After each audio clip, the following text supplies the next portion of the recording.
on. So you're going to show us now kind of a demo of that whole process?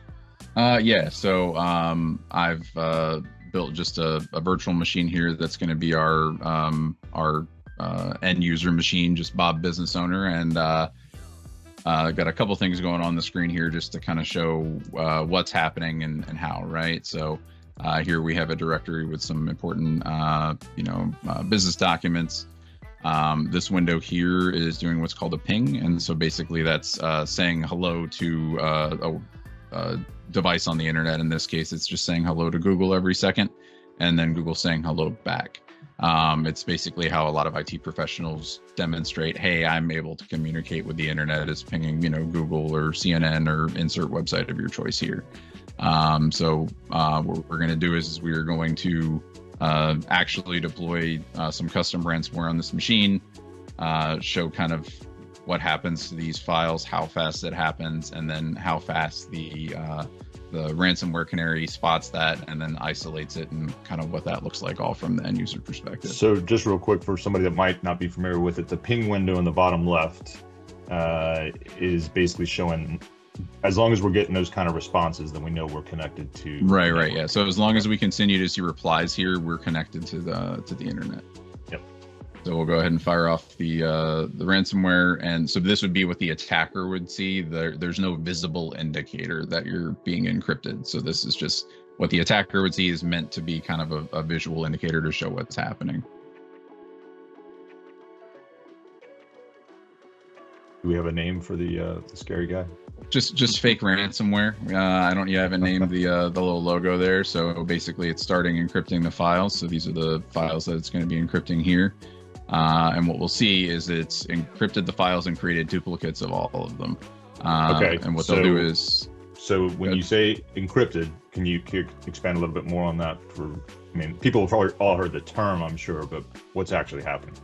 Yeah, so what it's doing is it's taking the entirety of the file and changing bits in it to basically be a puzzle that needs to be decoded, and only the hacker has the key, is the best way to describe it. It's kind of, let's take all the files and their contents, shake them up with a password, scramble them so they're not usable, and the only way you're unlocking the those files again is with the decryption key, which only the hacker has, or you restore from a backup. So when we hear about organizations that have paid the ransom, what they're trying to do is basically pay for that key that unlocks all the files and makes them all viewable and usable again. Okay. Yeah, and it's a good indicator that their backups were encrypted or weren't sufficient, right? So now that we know this one's encrypted and everything, here in a second, Huntress should drop its ransomware Canary and tell us that it's disconnected from the internet, tells the user to contact the help desk, all that. And you have a very scary background. Yeah, there is a scary background there, and they do love to change the wallpapers to something scary like that. So it's just an artist's interpretation. So this was all automated on the back end on our platform, and basically says, hey, the network's unavailable. This had to be isolated to prevent spread of malware to a security incident. And if we go and look at our ping here, we'll see that all of these have changed to general failures. So basically, this computer's trying to say hello to Google over and over and over again, and it's not even making it out. And that would be the same for the rest of the network. So that means this endpoint couldn't talk to your server, it couldn't talk to your router, can't and what you're really targeting there information. Is we don't want it to spread, right? So we're not necessarily talking about spreading it to the internet, talking about spreading it to your, QuickBooks server, or correct, Diane's computer or something like that. Yeah, further in the network. And the other reason it blocks access to the internet as a whole is a lot of times the hackers have, they have something running on the endpoint, and that kind of phones back to their infrastructure. So if we block all of the outbound internet connectivity as well, then we're also breaking their access and foothold in the network. And so it's kind of a double control there. So just to summarize one more time, we have a hidden Canary file that we placed on the system.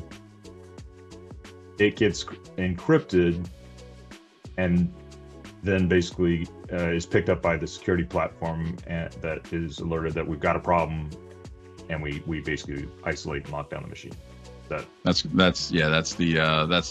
long and the short of it. And the files are all they're dummy files, but they're basically Word documents, Excel documents, things that would normally be on a real computer that a real user is using, and we deploy these to all of them. They're deployed hidden, so that way no one messes with them by mistake. But when threat actors go and actually deploy ransomware, they don't care if a file's hidden or not. They just care what file extension does it have. And so they go after, they'll go after database files, they'll go after Excel, QuickBooks, you name it.